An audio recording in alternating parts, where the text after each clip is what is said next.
นี่มาขี้ตนก็จามโจนเจ้าจำชื่อเปิ้นได้ก็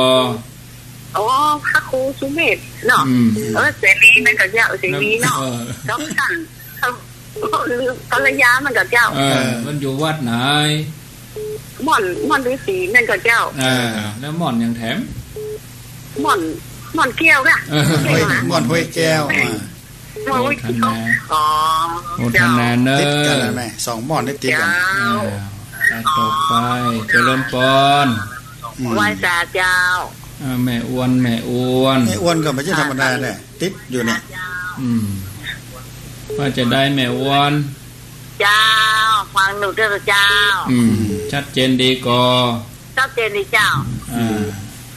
วันนี้มาขี้ตนวันนี้ก็จำตนเหมือนเดิมมากะจำตนเหมือนเดิมจำได้ก็จำมาได้ก็ฮะหูจักมันเคยหูจักอ่ะมันเคยหูจักมันเคยหูจักนะมาหูจักไปเลยหูจักทุกตนตอนนั้นม่อนน้อยแก้วม่อนเลยพอโดนไปมาถึงประมาณ4 โมงอ่ะโอ้ดีฝนมาตกหามแม่บดพอดีเนาะเจ้ากลัวฝนอย่างเดียววันนั้นออกกามมากไม่ออกกามแล้วก็ลวดอ่ะตีพอ4 โมงอนุโมทนาเนอะ